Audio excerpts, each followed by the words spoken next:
Hey, everybody. Welcome back to the Benefits Cooldown. I'm Eric. That's Ed. Ed, I got a question for you, man.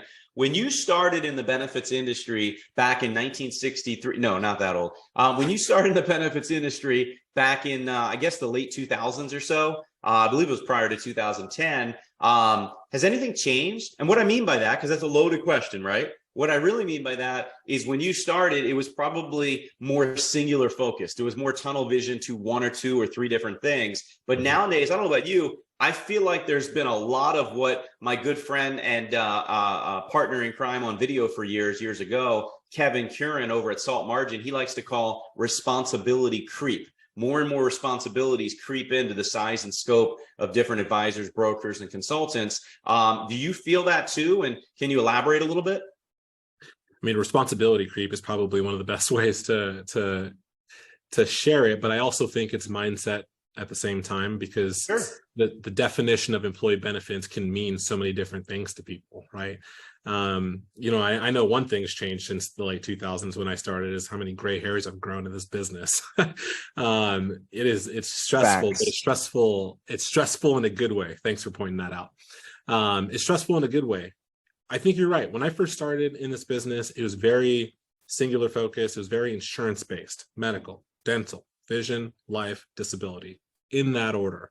And then you were, revolutionary if you were able to add in an accident or a supplemental product or something of that nature.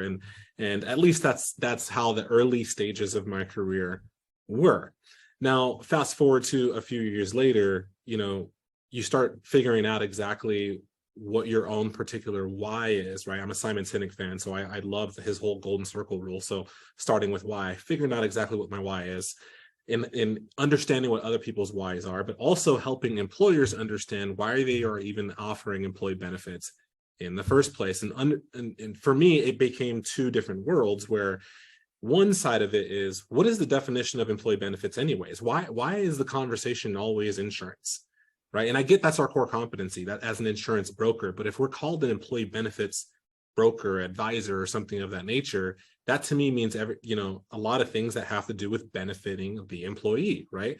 From the moment that an employee is being recruited, because you only have one chance at a first impression, to the moment that they decide to part ways for whatever reason, right? You have that entire life cycle of the employee.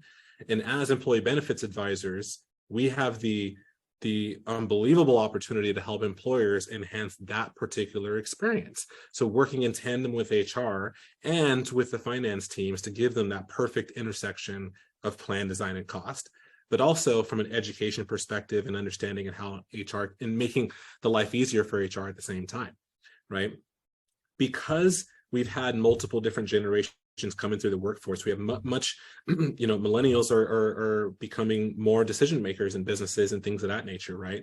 And plus, we are also dealing in much more of a digital age. I mean, my kids, your kids, for example, don't know life without this, right? This is what they see us glued to. They're going to be glued to it as they get older as well. So you bring in technology. Now employee benefits is merging with technology, right? Not now, but this was obviously, a decade ago, if not more. You're old. Then you bring in lifestyle benefits, right? What are some benefits to an employee that are outside of insurance from a family planning perspective? Or you've got other family members in your family that maybe have a little fur on them, right? Pets, things of that nature as well. Mental health, things that are not necessarily insurance-based products, but guess who has to be the expert on those particular benefits?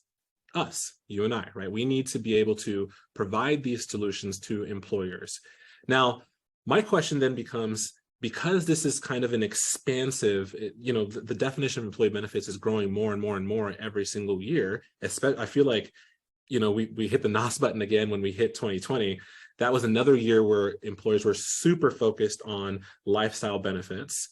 And what we could do to better engage employees, especially in such a remote world.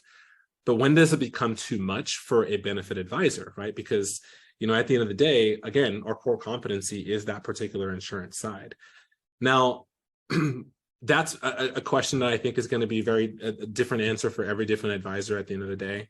But that's where I think we need to leverage our partnerships, partnering with you, for example, or partnering with people who are experts in each world, because, you can't be the jack of all trades, because obviously you'll be a master of none, right? So that's where at that point, I think it's totally okay to share with employers and clients and things of that nature that, hey, this isn't my specialty, but I want to bring this to you, right? I want to supply you with this solution, but why don't we go through this together, right? Why don't we, talk about this solution together? I'm not the expert in this particular world. You hired me to handle this aspect, but this is also an employee benefit that I think you might benefit from.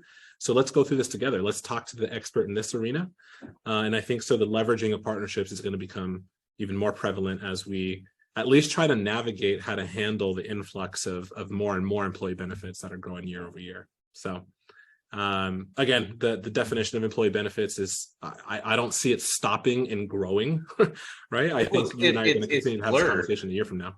It's blurred. The definition is blurred. It's greatly blurred. There's no fine line on what is or what isn't. And I think you hit the nail right on the head with your description. I love it. What about you? What about everybody listening, watching today? What do you think? What's the definition of employee benefits in the year 2023, fastly moving forward to 2024? Crazy to say that at this point, but blink your eyes, snap your fingers. We're going to be there. So appreciate you, Ed. Appreciate everybody listening, tuning in. Put your comments and ideas and questions and thoughts in the comments below, and we'll see you next week. Thanks, everybody.